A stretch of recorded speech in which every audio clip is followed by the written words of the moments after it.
This is SportsCenter. Hey, I'm Marissa Bird on how sweep it is. The Jays once again broke out the brooms this weekend as they swept the Giants and have now swept 3 of their last 5 opponents. With the sweep, the Jays now lead the AL East over the Yankees by 3 games, with Boston still in the race 5 out of first. But Tampa's finally starting to fall off. 6.5 out of first, but still in the mix for the wild card.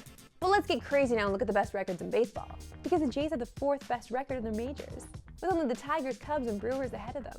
That's right, the Jays are now a half game better than the struggling Dodgers, who've lost 3 straight and are 2-8 in their last 10. And if we want to focus on the last 20 games, this J squad is actually the best team in baseball, as they're an incredible 16-4 in that stretch, tied with the Brewers, who have the same record. And checking the stats, they're doing it with offense, but not in the way that you would think. With the home runs and extra base hits around the middle of the pack, the Jays are actually leading the league in average and on-base percentage in that stretch, while also sitting in the top 5 in hits, runs, and OPS, which means we love a little small ball. For those of you wondering if this Jays team is for real, if they can play like they have in their last 20 games, they are definitely for real. And right now it feels like the perfect time for a test. That's exactly what this week brings, as they have a 3-game homestand against the second-place Yankees. Then after those 3, they travel to Detroit for 4 games against the best team in baseball. I am all in on the positivity surrounding the Blue Jays right now, and I hope you are too. Time now for my favorite segment and yours at We Love Sports Today. Why we love sports today. Let's talk some frolf, or as you frolfers like to call it, disc golf, which is way less cool. But this video is awesome because you really see the differences between an amateur and a pro. There it is.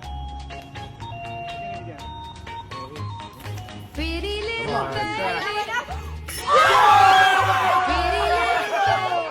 Okay, it's important for everyone to see this because every time I ride my bike past the disc golf course in Toronto, no one's getting anything in. And I'm wondering, does anybody ever get anything in? So this is nice to see.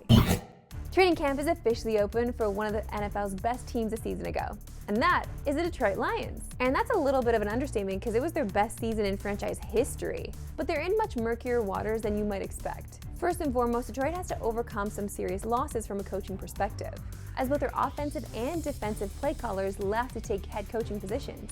And if it takes Detroit a few games to figure out life without Ben Johnson and Aaron Glenn, well, they could be in some trouble, as they're in statistically what was the best division in NFL history last season. Let that sentence sink in. The best in NFL history. And here's the crazy thing, the North could be even better in 2025.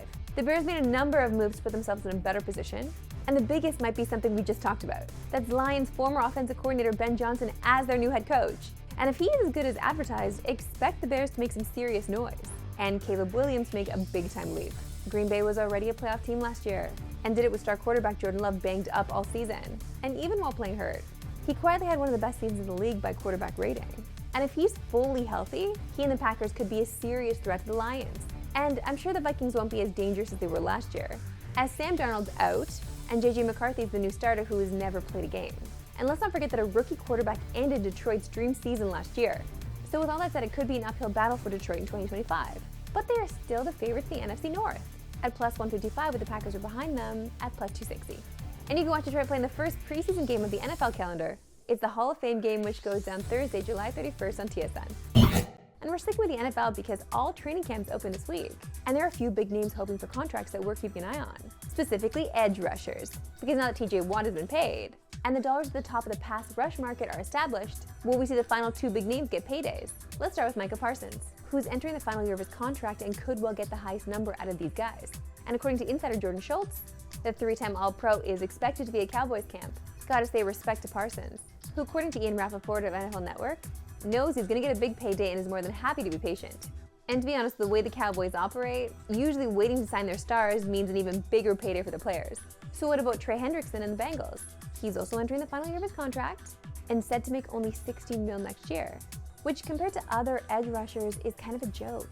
Well, Ian Rappaport broke some news this morning about last year's sack leader, saying the Bengals have made several offers to their disgruntled end, including a recent one within the last week. The Bengals open camp tomorrow, so let's see if he shows up if no deals get made. That's it for me today. We'll see you for tomorrow, 3 Eastern, no Pacific. Have a good one.